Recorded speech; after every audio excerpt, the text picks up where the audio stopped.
The dirt road stretched through the valley like an old wound that never quite healed, cutting between gnarled oak trees and pastures still heavy with morning mist. Ernesto drove his aging pickup truck slowly, as he did every Tuesday morning. Windows rolled down to let in the smell of wet grass and earth. The radio crackled softly with a station that barely came through this far from town, but he barely noticed it anymore. At 78 years old, silence had become his most constant companion, more reliable than the truck's engine, more present than the neighbors who lived miles away. His weekly drive into town for supplies had become ritual, a marker of time in a life that had grown quiet after his wife Rosa passed 3 years before. The road was familiar, every curve and pothole memorized, which is why the splash of color caught his attention immediately. Something green broke the monotony of browns and grays along the roadside, a solitary spot mixed with red clay and fallen leaves. Ernesto pressed the brake pedal carefully, the truck groaning to a stop. He shifted into park and climbed out, his joints protesting slightly as they always did in the morning dampness. The breeze was cold against his weathered face, carrying the scent of wet earth that rose like smoke from the ground. He walked slowly toward the green shape, his boots squelching in the mud, and when he got close enough, he crouched down with a hand on his knee for support. It was a parrot. The bird's feathers were matted and dirty, tangled with bits of dried mud and what looked like dried blood. One wing hung at an unnatural angle, and there were patches where feathers had been torn away entirely. But the eyes, those round black eyes surrounded by yellow rings, they were open, alive, terrified. The animal didn't move as Ernesto approached, but its chest rose and fell with labored effort, as if each breath required enormous concentration and will. "Hey there, little one," Ernesto said softly, his voice rough from disuse. "What happened to you out here?" The parrot didn't respond, didn't even turn its head, just continued that difficult breathing, its body trembling slightly. Ernesto looked up and down the empty road, seeing nothing but trees and fence posts stretching into the distance. No houses, no farms, nothing that would explain why a tropical bird would be abandoned on a rural road in the middle of nowhere. He stood slowly, walked back to his truck, and retrieved his old canvas jacket from behind the seat. Returning to the bird, he knelt again and carefully wrapped the parrot in the jacket, creating a makeshift cradle. The bird was surprisingly light, almost weightless, and Ernesto could feel its rapid heartbeat through the fabric. He walked slowly back to the truck, conscious of every step, and placed the bundle on the passenger seat inside a cardboard box he always kept in the back for emergencies. Over the years, he had used that box for injured dogs, abandoned kittens, once even a young owl with a broken wing. He looked at the small, wrapped form once more, before closing the lid part way to let in air. "You were lucky I came by today, friend," he said quietly. On the drive back home, the trees passed slowly by the windows like silent witnesses. Ernesto's heart beat faster than usual, a sensation he recognized from other rescues over the years. There was something about finding a creature in need that awakened a part of him that had grown dormant since Rosa's death, a sense of purpose that filled the empty spaces of his days. His property sat in a forgotten corner of the region where the nearest neighbors lived, 2 kilometers away, and time seemed to move at its own unhurried pace. The house was modest, a simple structure with a wide porch and a corrugated metal roof that sang when it rained. Behind the house stood his aviary area, a collection of large wire enclosures he had built over the years for the animals he rescued and rehabilitated. Some stayed only days before returning to the wild, others became permanent residents. As soon as he pulled up to the house, Ernesto carried the box directly to the aviary area. He had another parrot there already, a grumpy old bird named Zechariah, who had come to him 5 years earlier with a wing that never quite healed right, leaving him with a crooked, sideways flight that made him look perpetually drunk in the air. Zechariah loved to whistle at anyone who passed by, a long, warbling sound that seemed to contain both greeting and complaint. Ernesto prepared a space in a large cage next to Zechariah's enclosure, lining the bottom with clean cloths and positioning a sturdy branch at a comfortable height. He gently transferred the new arrival from the box, setting him down carefully on the soft bedding. The parrot remained still, eyes half closed now, exhausted from whatever ordeal had brought him to that roadside. After examining the wounds more closely, Ernesto cleaned them with saline solution, his hands steady and gentle from years of practice. The wing wasn't broken, he determined, but badly bruised and possibly sprained. There were scratches along the bird's chest and back, defensive wounds perhaps, and one foot seemed tender when he touched it. He prepared a small dish with fresh fruit, papaya and mango, cut into small pieces, and mixed some chamomile tea with water in a shallow bowl. "You're going to be fine," he said, more to himself than to the bird. "You're safe now." That evening, as Ernesto sat on his porch with a blanket draped over his shoulders and a cup of coffee growing cold in his hands, he heard it for the first time. Maria. The word cut through the darkness like a knife, clear and unmistakable. Ernesto set down his cup and stood slowly, his eyes adjusting to the dim light as he walked toward the aviaries. The sound had come from there, he was certain. Maria. There it was again, a single word spoken with such clarity that it seemed to carry weight beyond its simple syllables. Ernesto approached the new bird's cage slowly, not wanting to startle him. The parrot was awake now, standing on the branch, his eyes shining in the twilight that filtered through the wire mesh. "Was that you, friend?" Ernesto asked softly. "Did you just say that?" The parrot looked at him, but didn't speak again. Ernesto stood there for a long moment, studying the bird, trying to understand. Parrots could learn words, everyone knew that, but there was something about the way this one had spoken, something in the tone that felt less like mimicry and more like memory, like longing. "Maria," the parrot said again, and this time Ernesto heard it clearly, the sadness that colored the word, the way it seemed to emerge not from the bird's throat, but from somewhere deeper. He pulled up an old wooden crate and sat down facing the cage. "Who is Maria?" he asked quietly. "Who are you looking for?" The parrot tilted its head, first one way then the other, but offered no other sounds. Zachariah, in his enclosure nearby, began his evening whistling routine, a complex series of notes that had no particular melody but seemed to please him greatly.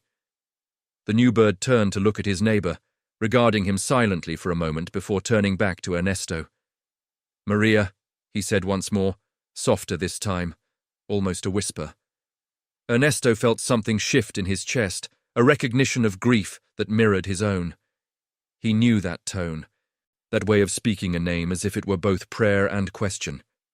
He had spoken Rosa's name like that in the months after she died, calling it out to empty rooms, saying it in his sleep, whispering it to the wind.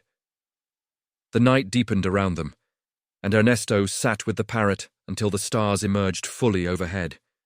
He talked to the bird in low tones, telling him about the farm, about the other animals, about how he would heal here and grow strong again.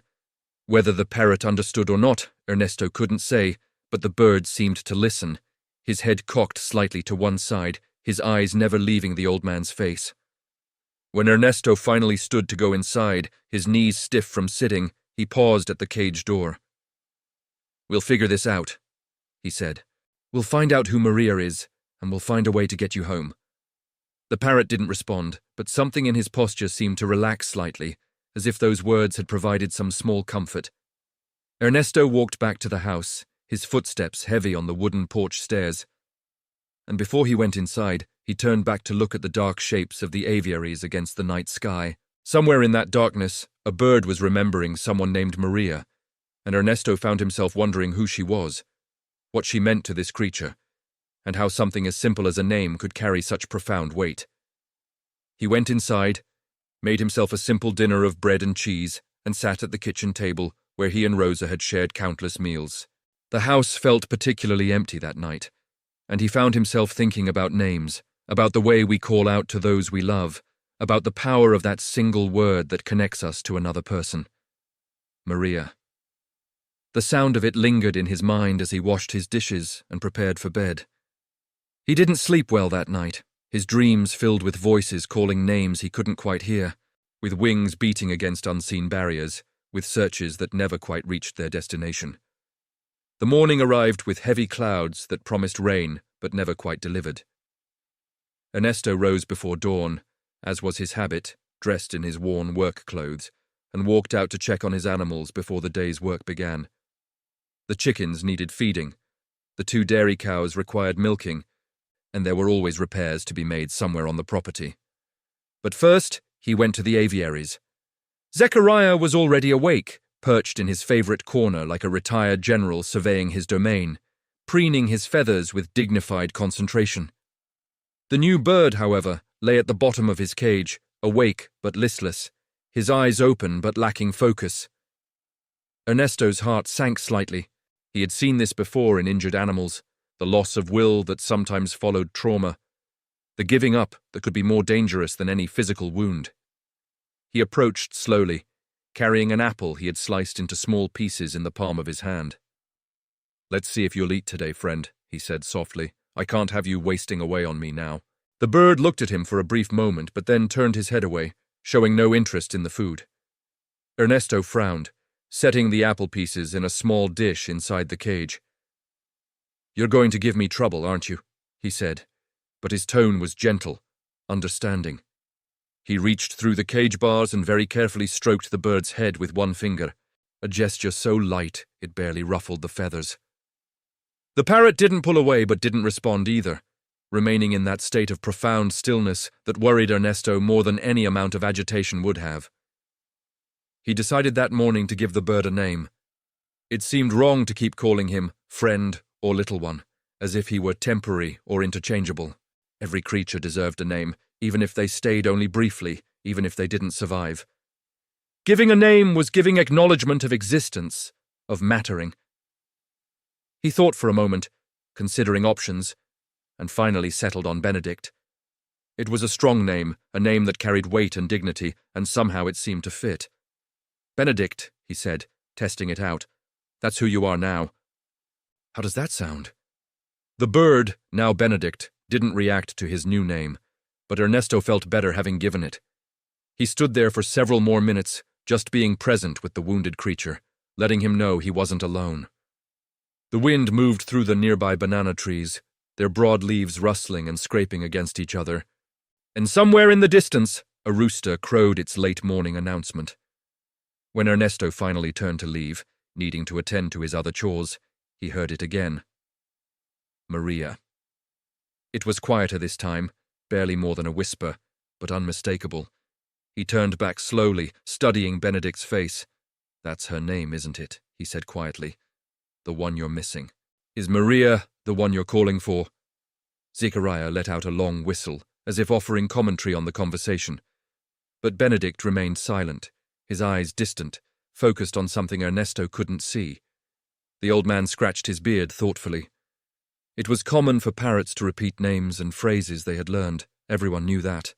But there was something different here. This wasn't the mechanical repetition of a trained response. This was grief. This was longing.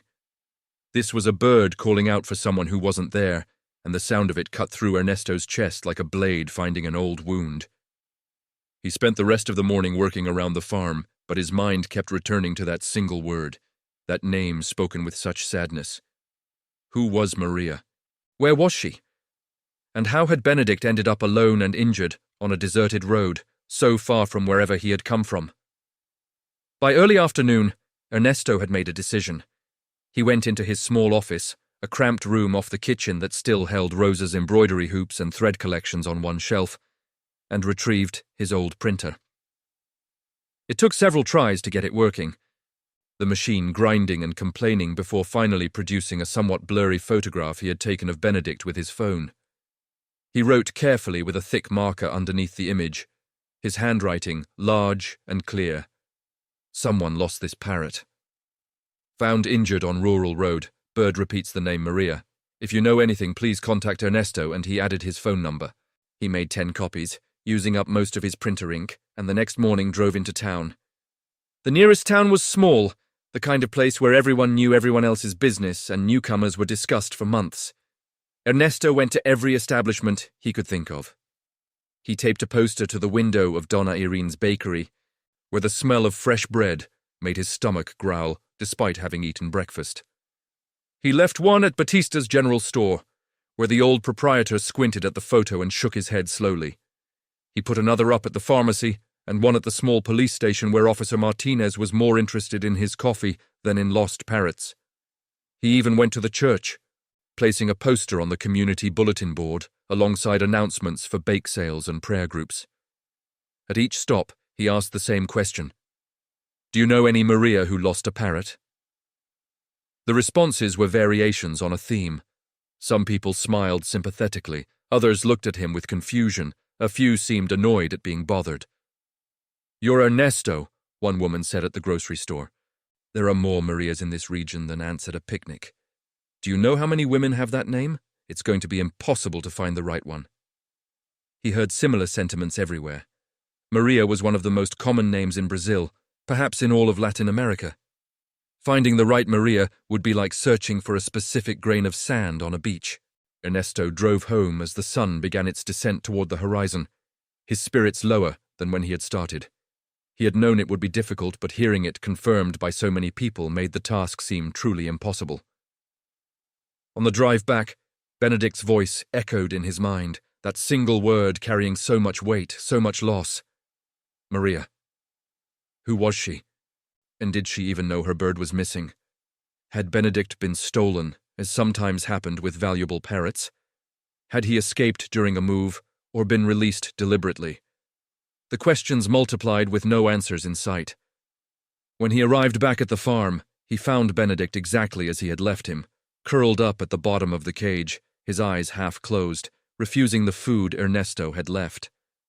Zechariah, however, was animated, hopping from perch to perch, whistling what sounded like urgent messages. Ernesto pulled his wooden crate over to Benedict's cage and sat down heavily. His bones ached from the day's driving, and his heart felt heavier still. I tried, friend, he said quietly. I put up posters all over town. I asked everyone I could find. But there are so many Marias, and nobody knows which one you belong to. Benedict didn't respond, didn't even look at him.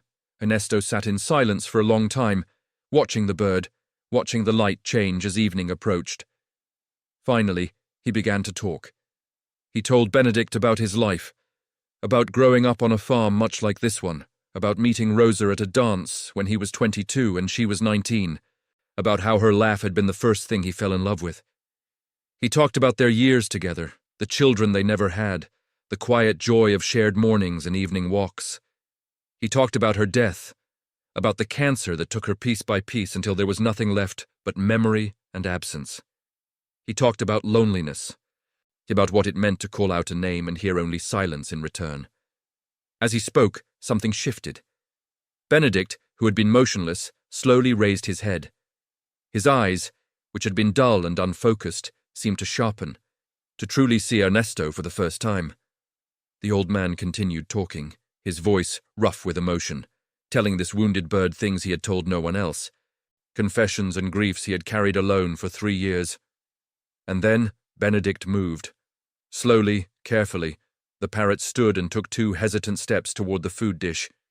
He looked at the sliced apple Ernesto had left hours ago, now slightly brown at the edges, and after a long moment of consideration, he bent his head and took a small bite. Ernesto felt tears prick his eyes, surprising himself. "That's it," he whispered. "That's good, Benedict. You need to eat. You need to stay strong." The bird took another bite, then another, eating slowly, but deliberately. When he finished, he turned to look at Ernesto, and for the first time since being found, Benedict made a sound that wasn't that name. He made a soft clicking noise, almost conversational, a sound that seemed to say thank you, or perhaps I understand, or maybe just I'm still here. Ernesto smiled through his tears, reaching carefully through the cage bars to stroke Benedict's chest feathers. "We'll keep looking," he promised. "I don't know how, but we'll find your Maria. We'll get you home." That night, Ernesto slept better than he had in days, and in his dreams, he saw not loss, but possibility. Not endings, but journeys yet to begin. Outside, under a sky full of stars, Benedict stood on his perch and looked out through the wire mesh toward a horizon he couldn't see. And though he was silent, everything about his posture spoke of waiting, of hoping, of holding on. The next morning dawned clear and bright, the heavy clouds of previous days having finally dispersed during the night. The air smelled clean, washed, and a warm breeze moved through the trees, carrying the scent of eucalyptus and wild jasmine. Ernesto woke before his rooster began crowing, pulled from sleep by dreams he couldn't quite remember, but that left him feeling unsettled. He dressed quickly, put water on the wood stove for coffee, and walked out to the aviaries with his mug steaming in the cool morning air. Zechariah was already awake, perched on his highest branch, pecking absently at a piece of wood he had been working on for days, carving it into shapes only he understood. Benedict stood on his perch too, eyes open and alert, looking somehow more present than he had since arriving. Ernesto approached slowly, not wanting to disturb whatever fragile progress the bird had made. "Good morning, Benedict," he said softly. "Did you sleep?" There was no verbal response, but Benedict turned to face him fully, his head tilting in that characteristic way parrots have, as if considering the question seriously. Ernesto placed fresh food in the cage, sliced mango and papaya, some soaked seeds, and a few cashews he had cracked open. He stood back and watched, and after a moment, Benedict hopped down to the food dish and began to eat. Not enthusiastically, but steadily, methodically, like someone who had remembered why survival mattered. "There you go," Ernesto said, feeling a surge of hope. "You're coming back to us, aren't you? You're deciding to live." He spent the morning working around the property as usual, cleaning the chicken coops, trimming back overgrown branches from the orange trees, checking the fence line where cattle from the neighboring property sometimes managed to push through. But even as his hands performed these familiar tasks, his mind was elsewhere, circling endlessly around the problem of Maria. He had put up posters, asked everyone in town, and gotten nowhere. The task felt impossible, and yet he couldn't shake the feeling that he had to keep trying. That afternoon, he made a decision that would change everything. He opened the release area, a large space enclosed with fine wire mesh that connected to the aviaries, giving the birds room to practice flying before being released fully into the wild. Several birds he had been treating were in there, a thrush with a healed wing, 2 small canaries that had been caught by a cat but survived, a parakeet that had flown into a window, and a few others. They were all ready to go, their injuries healed, their strength returned. It was time to let them make their own choices. Ernesto opened the outer screen door slowly, propping it wide. The thrush hopped forward first, as if it had been waiting for this exact moment.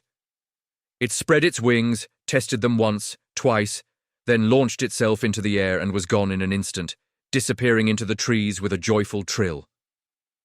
The canaries followed, their tiny bodies bright yellow against the green foliage. The parakeet took longer, seeming uncertain, but finally it too flew out, circling once above Ernesto's head as if in thanks before departing. Then came Zechariah. The old parrot emerged from his enclosure slowly, his crooked wing extended, and with tremendous effort launched himself into the air. His flight was awkward, listing to one side, clearly unstable, and for a moment Ernesto thought he would crash. But Zechariah managed to reach a low branch in a nearby tree, landing heavily but safely. And then something extraordinary happened. Zechariah began to laugh. At least, that's what it sounded like to Ernesto.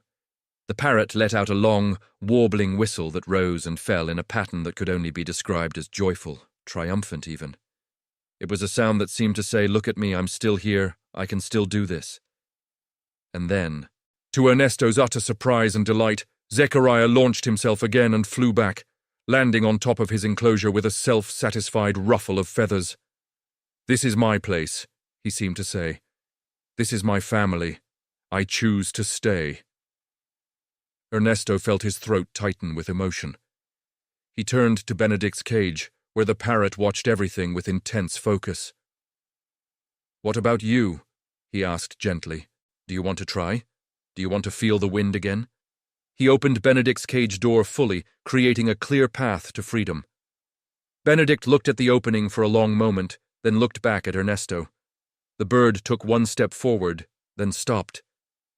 He seemed to be weighing something, considering options, remembering perhaps where he truly belonged. Ernesto extended his hand slowly, palm up, an invitation rather than a command.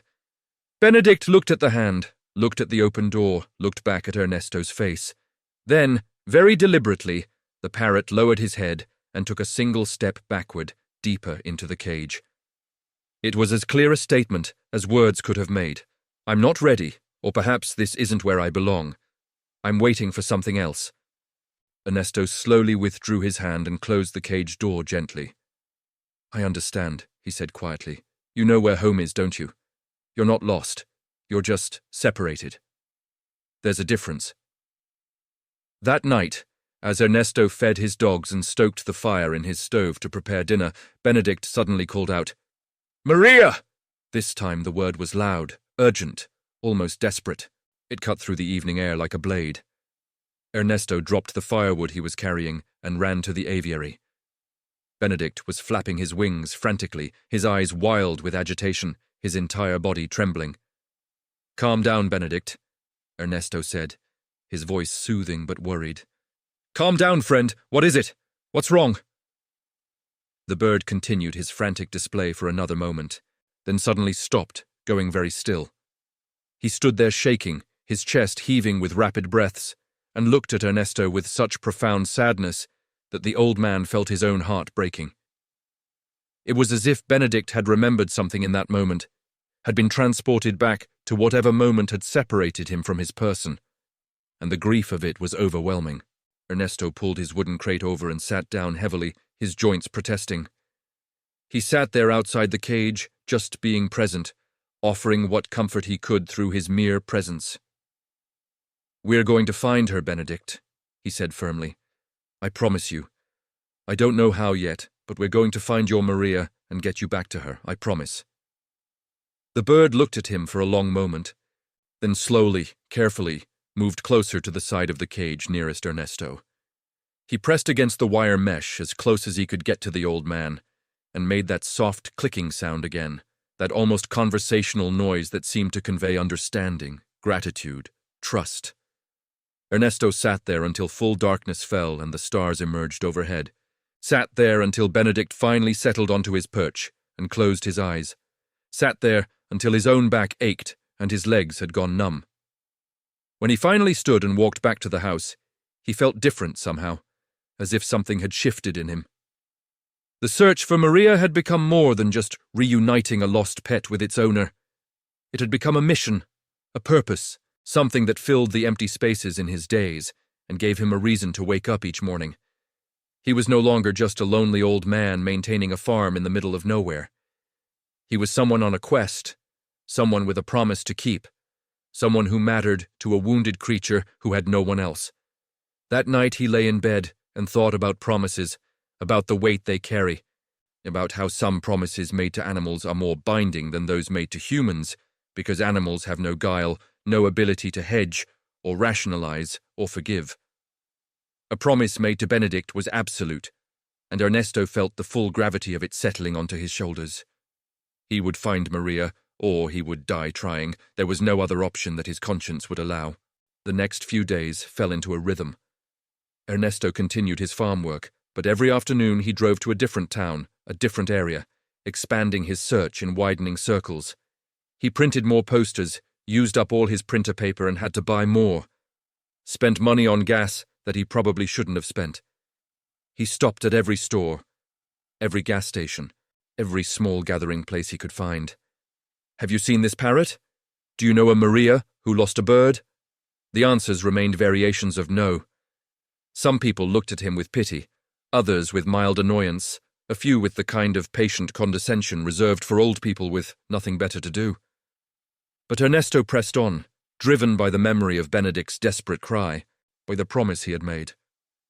He drove through 3 different municipalities, covered what must have been hundreds of kilometers, spoke to what felt like thousands of people. At night he would return home exhausted, his body aching, his spirit sometimes flagging, and he would sit with Benedict and tell him about the day's search. I went to São Paulo today, he would say. Showed your picture to at least 50 people. Nothing yet, but tomorrow I'll try Ribeirão. We'll keep looking.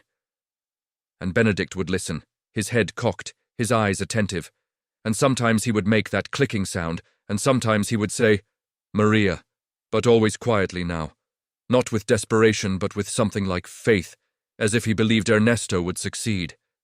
Zechariah, from his nearby perch, would whistle his commentary. long, rambling melodies that seemed to contain opinions and encouragements that only he understood. A week passed this way, then another. Ernesto began to lose hope, began to wonder if perhaps Benedict had come from much farther away than he thought, from another state perhaps, had somehow been transported here, and abandoned. Maybe Maria had died, or moved to another country, or had given Benedict away and the bird had escaped from his new owners. The possibilities multiplied, and each one seemed to close doors rather than open them. But Ernesto kept his promise. He kept searching. And then, on a Tuesday afternoon as the sun was beginning to sink toward the horizon, everything changed. Ernesto was driving back from yet another fruitless day of searching, his mind drifting, his body tired, when he saw a car pulled over to the side of the road with its hood up. A young man in a worn t-shirt and dirty hands was standing over the engine, clearly struggling with something he didn't understand. Ernesto slowed his truck and pulled over. He had been raised to help people in need. It was simply what you did, and besides, he knew cars the way he knew animals, with an intuitive understanding born of decades of necessity. He climbed out of his truck and walked over. Having some trouble there, he called out. The young man looked up, relief flooding his face. "The coil's shot, I think," he said, "and I've got no cell signal out here. Let me take a look." Ernesto spent the next 20 minutes diagnosing the problem, which turned out to be a loose connection rather than a failed coil, and together they got the car running again. The young man wiped his hands on his jeans and extended one toward Ernesto. "Jorge," he said, "I sell clothes city to city. You saved my life, man. Thank you." Ernesto shook his hand. "Ernesto. Glad I could help." They stood there for a moment, in that particular way men do when a transaction is complete, but neither wants to be rude by leaving too quickly. Jorge pulled out a pack of cigarettes, offered one to Ernesto, who declined, then lit one for himself. "You from around here?" Jorge asked. "About 20 kilometers that way," Ernesto said, gesturing back the way he had come.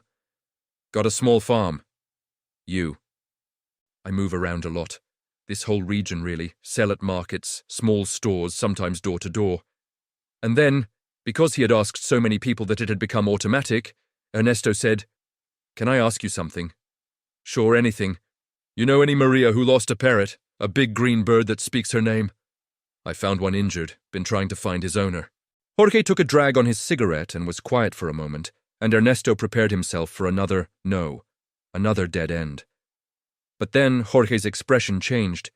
He frowned slightly, his eyes narrowing as if trying to remember something. "Wait," he said slowly.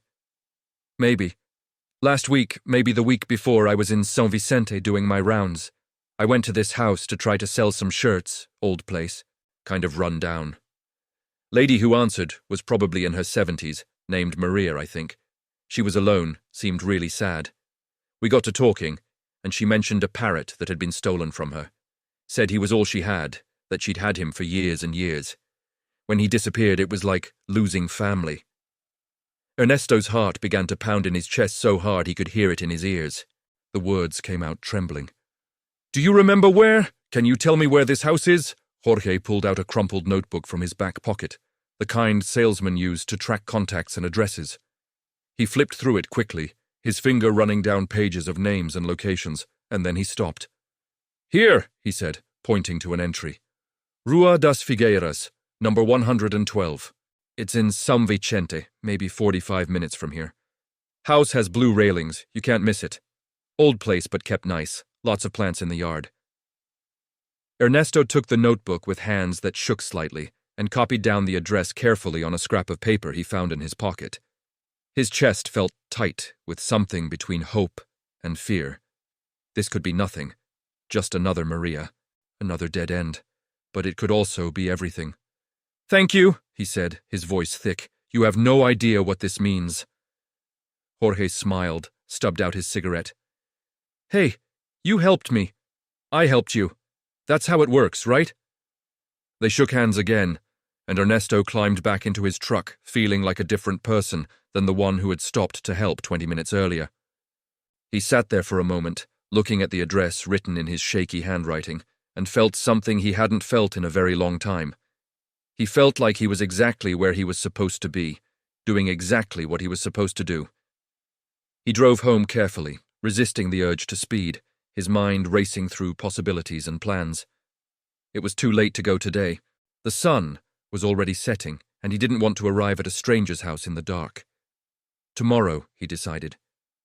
Tomorrow morning he would go to São Vicente, to Rua das Figueiras, number 112, and he would find out if this Maria was Benedict's Maria. When he arrived home, he went straight to the aviary. Benedict was perched on his branch, looking alert, as if he had been waiting. Zechariah was preening himself, making small, satisfied noises. "I think I found her," Ernesto said, surprised by how emotional he felt saying the words out loud. "Benedict, I think I found your Maria." The parrot cocked his head, listening intently. "Tomorrow," Ernesto continued. "Tomorrow we're going to take a drive, and we're going to find out if we can get you home. Is that okay with you?" Benedict made that clicking sound, then very softly said Maria, but this time it didn't sound like grief. It sounded like hope. Zechariah let out a long, triumphant whistle that echoed through the evening air, a sound that seemed to say finally, "About time. Hallelujah." Ernesto stood there in the gathering darkness, watching his birds, feeling the weight of tomorrow's journey settling onto his shoulders. He went inside, made himself dinner, though he barely tasted it, tried to read, but couldn't focus on the words. He went to bed early, but lay awake for hours, listening to the sounds of the night, wondering what tomorrow would bring. Would this Maria be the right one? Would Benedict finally go home? And if he did, what would Ernesto do with himself then, when the quest was over and his days returned to their previous emptiness? He pushed that thought away. Tomorrow was about Benedict, about keeping his promise, about finishing what he had started. Everything else could wait. The day of the journey dawned clean and clear, as if the universe itself had cleared away any obstacles to what needed to happen. Ernesto woke even before his rooster crowed, his body alert with nervous energy. He dressed carefully in his best white shirt, clean jeans, his good boots instead of the worn work ones. He wanted to look respectable, trustworthy, like someone who could be believed when he arrived on a stranger's doorstep with an extraordinary story.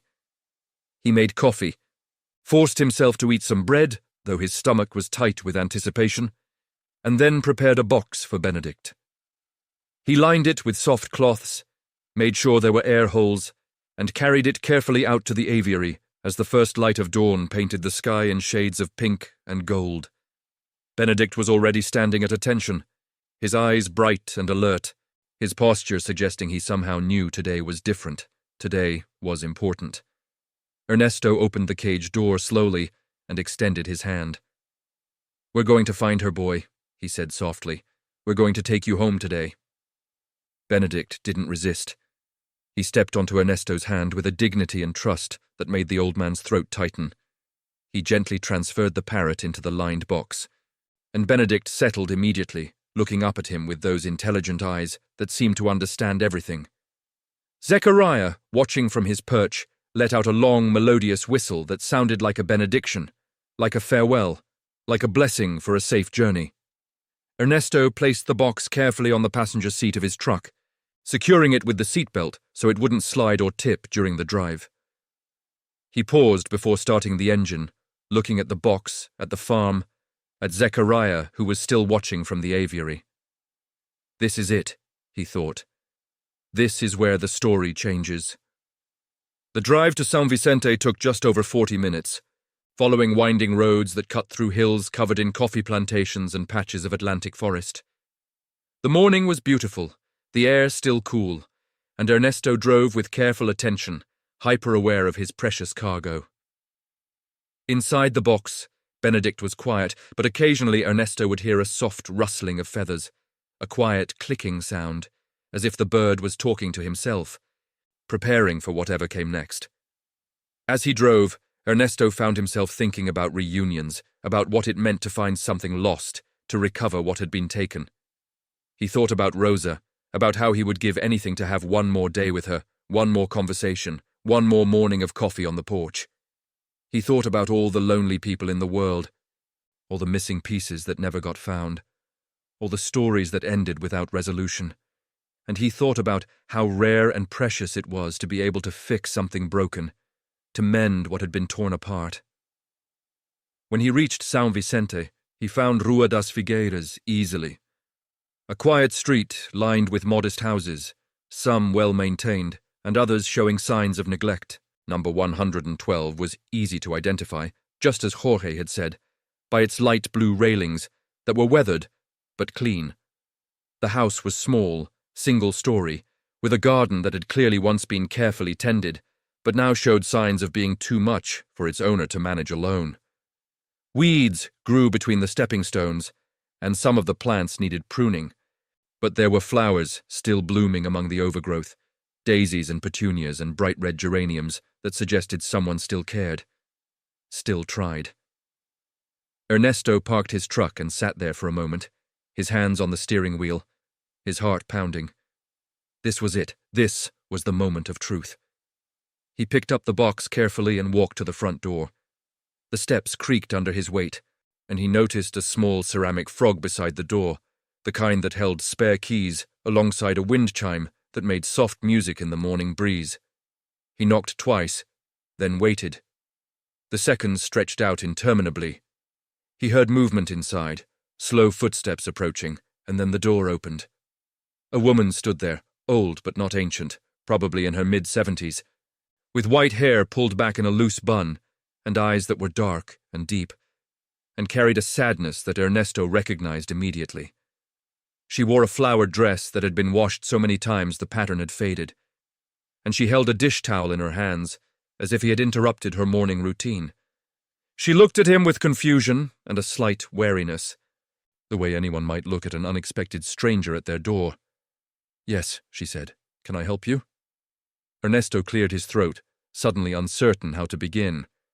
"Your name is Maria?" Her wariness increased slightly. "Yes, I'm Maria.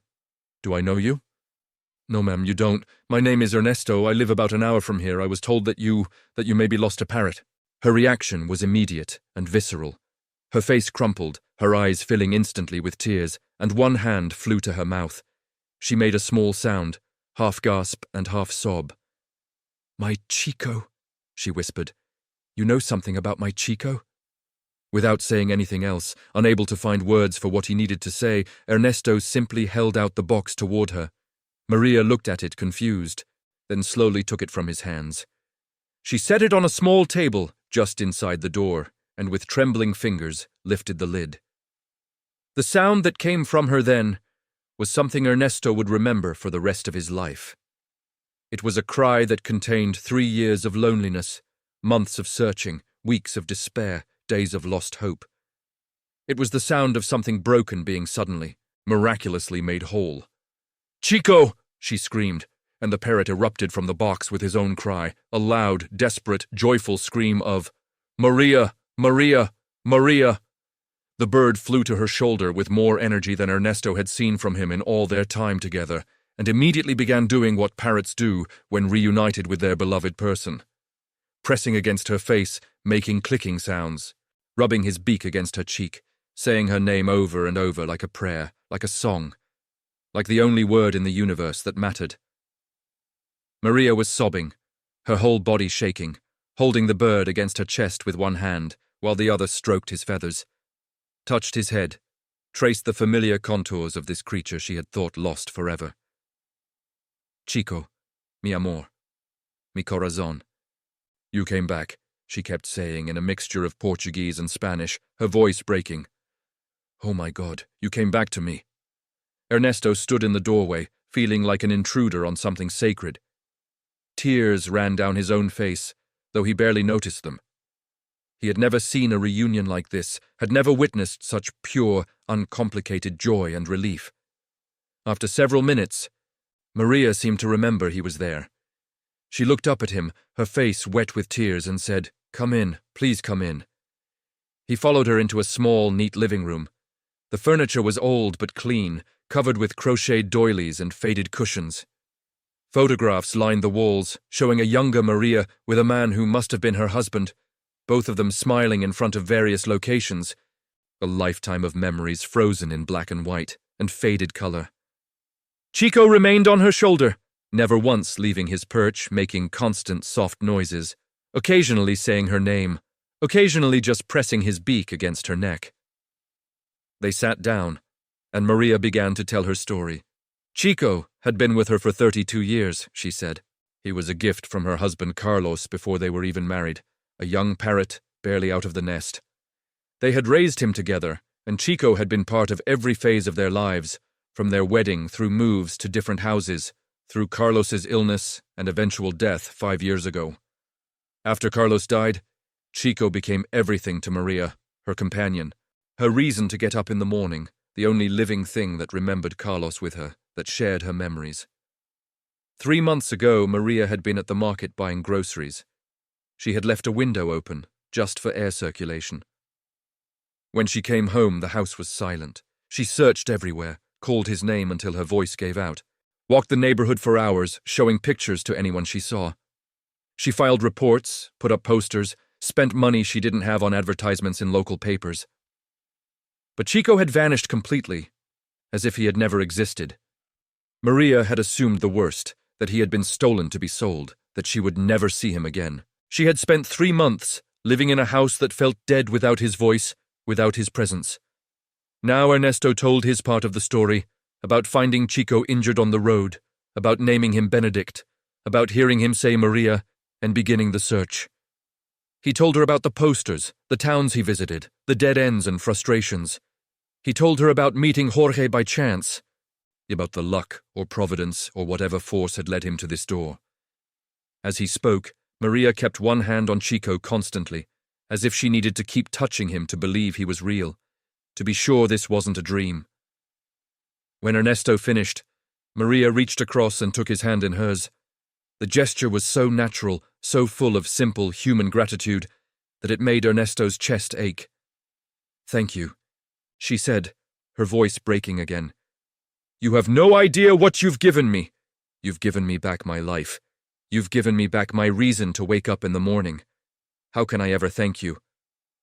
Ernesto shook his head, feeling embarrassed by her intensity. "You don't need to thank me. I just did what anyone would do." "No," Maria said firmly. "Not anyone.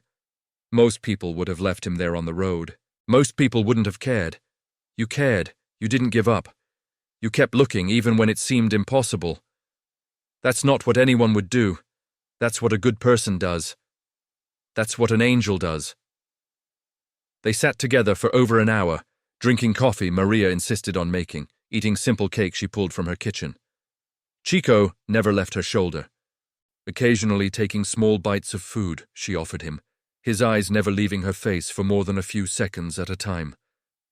They talked about life, about loneliness, about the way animals can fill spaces in our hearts that nothing else can touch.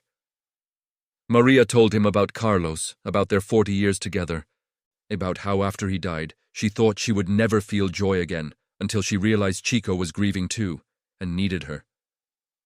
Ernesto told her about Rosa, about the farm, about how caring for injured animals had given him purpose when everything else felt empty.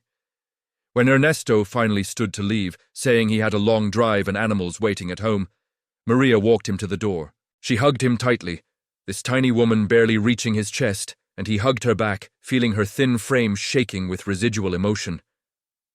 "Thank you," she whispered one more time. "God brought you to find him. God brought you both back to me."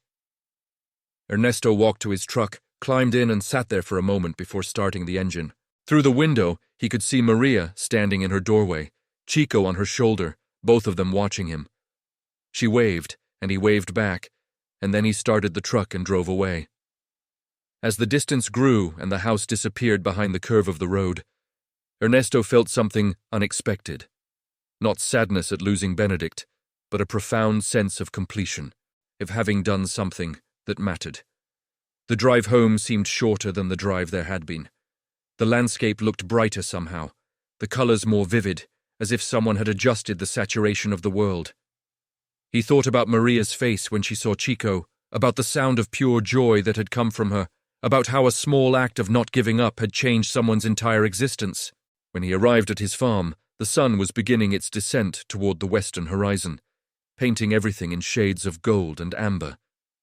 He went straight to the aviary, Zechariah was waiting, perched on his usual branch like a sentry who'd been standing guard all day.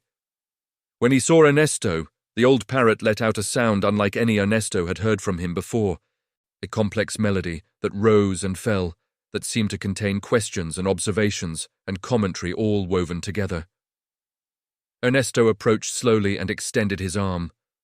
"Come here, old friend," he said softly. Zechariah hopped onto his forearm with the confidence of long familiarity, his claws gripping gently, his weight barely noticeable. Ernesto walked to the wooden crate under the jabuticaba tree and sat down heavily, feeling the day's emotions and exertions settling into his bones. Zechariah climbed up to his shoulder and settled there, making small, contented sounds.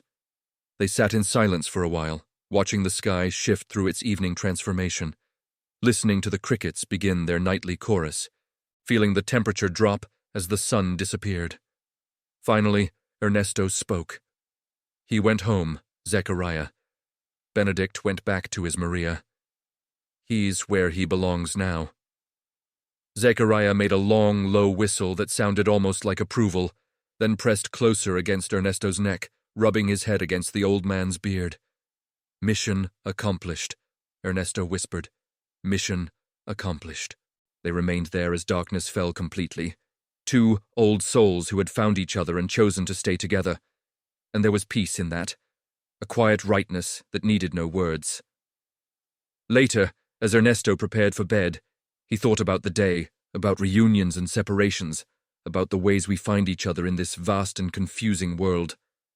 He thought about Jorge's broken-down car, about that moment of chance that had led to everything else.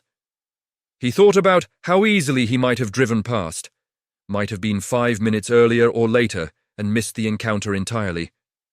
He thought about all the invisible threads that connect our lives, the random coincidences that turn out to be anything but random. That night, he dreamed of wings, thousands of them, in every color imaginable, all flying in the same direction, towards some destination he couldn't see but could sense was important. He dreamed of Rosa standing in a field of tall grass, smiling at him, saying something he couldn't quite hear but that filled him with warmth. He dreamed of parrots saying names, Maria and Carlos and Rosa and Ernesto, all of them weaving together into a kind of music that made sense in the dream, but would be impossible to explain when awake. The next morning, Ernesto woke to Zechariah's whistling outside his window, an insistent alarm clock that was far more effective than any mechanical device. He got up, dressed, and went about his morning routine, feeding animals, checking fences, doing all the small necessary tasks that made up his days. But something had shifted. The farm felt different, or rather, Ernesto felt different on the farm. There was a lightness in his chest that hadn't been there before, a sense that life still held possibilities, that he could still matter, still make a difference. He was standing at the kitchen sink, washing his breakfast dishes, when he heard a vehicle approaching. He dried his hands and walked out to the porch, squinting against the morning sun. It was a small car, old and dusty, pulling into his driveway slowly, as if the driver wasn't quite sure they had the right place. The car stopped, and Maria got out. Chico was on her shoulder, looking alert and healthy, his feathers catching the sunlight. Ernesto felt his eyebrows raise in surprise. "Maria? Is everything okay?" Maria smiled, a real smile that reached her eyes and transformed her whole face. "Everything is perfect," she said. "I hope you don't mind me coming unannounced. I wanted to bring you something." She reached into her car and pulled out a basket covered with a cloth. Inside were homemade breads, jams in mason jars, a container of what looked like stew, and several packages of sweets. "It's not much," she said, carrying the basket up the porch steps. "But I wanted to do something to thank you. And I wanted to ask you something." Ernesto took the basket, feeling touched by the gesture. "This is too much, really. You didn't need to do this." She waved away his protest. "I need you to understand what you did for me.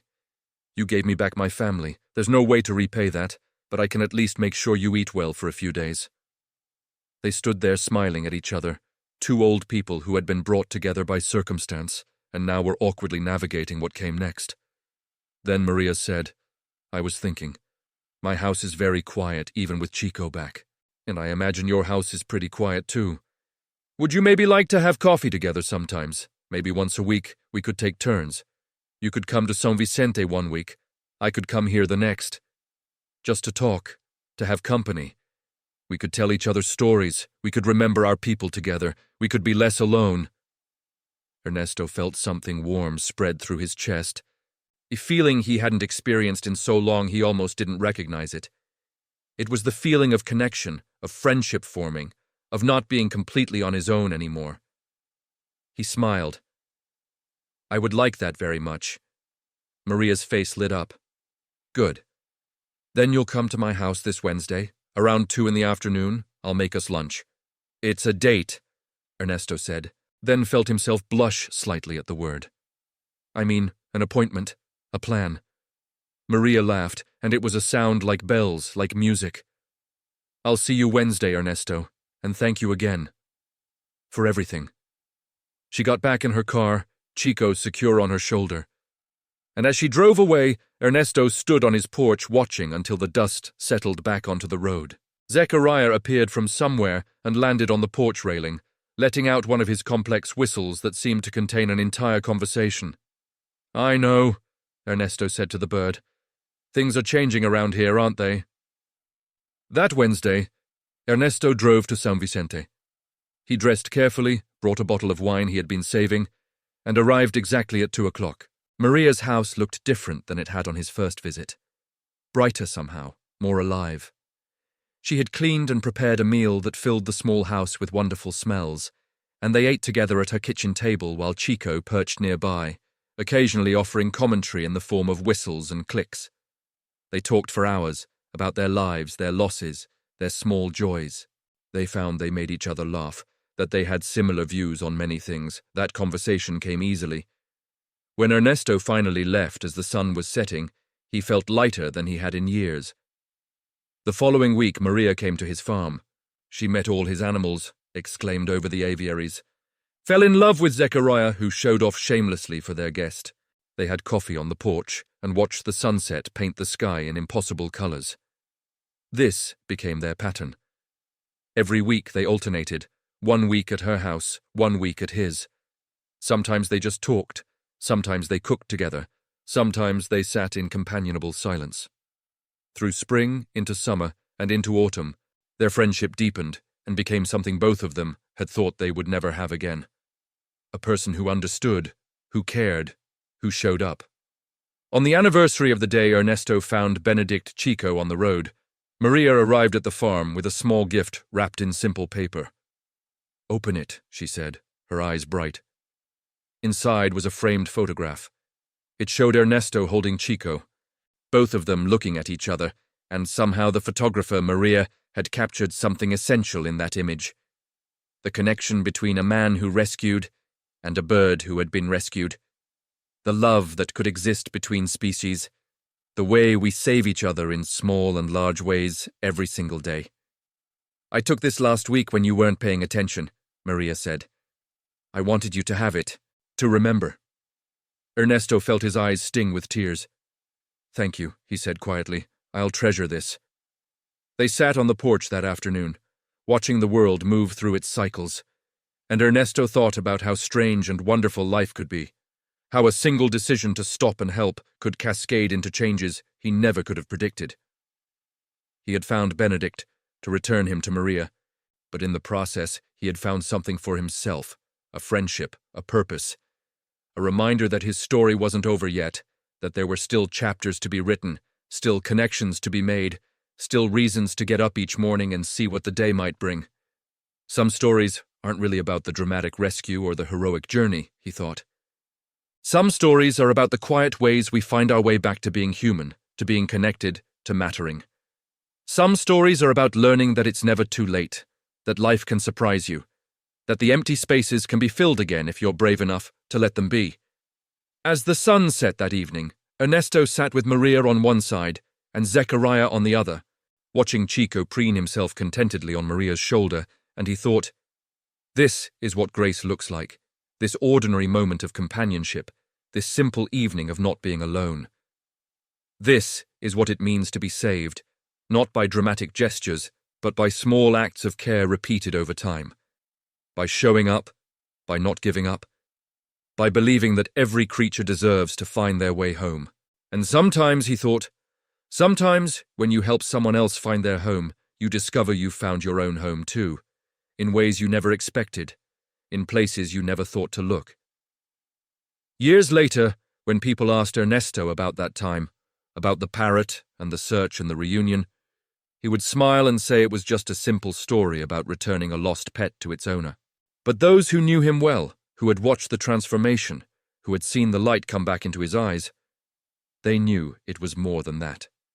It was a story about second chances, about finding connection in the midst of loneliness, about how sometimes the things we do for others end up saving us as much as we save them. It was a story about a man who stopped his truck on a lonely road and decided a wounded bird mattered enough to help. And that single decision, that one moment of choosing compassion over convenience, had rippled outward in ways he never could have imagined, changing his life and Maria's life, and proving that sometimes the smallest acts of kindness create the largest transformations. In the end, Ernesto would say, we are all searching for something, even when we don't know what it is. Sometimes we're searching for people we've lost, sometimes for purpose we've forgotten, sometimes for proof that we still matter, that our actions still count, that our presence in the world makes a difference. Benedict was searching for Maria, and Ernesto helped him find her. But in the process, Ernesto found what he had been searching for too, even though he hadn't realized he was looking. He found a reason to wake up each morning. He found a friend who understood loss and chose joy anyway. He found that life wasn't finished with him yet, that there were still gifts to be given and received, still love to be found in unexpected places, still days worth living with intention and care. And so when people asked if he regretted the hours spent searching, the gas money spent driving from town to town, the frustration of dead ends and false hopes, he would smile and shake his head. No, he would say, not for a single moment. Because some journeys are about the destination, about reaching the goal and completing the mission. But some journeys are about what you discover along the way, about who you become in the process of trying, about the doors that open when you commit to something larger than yourself.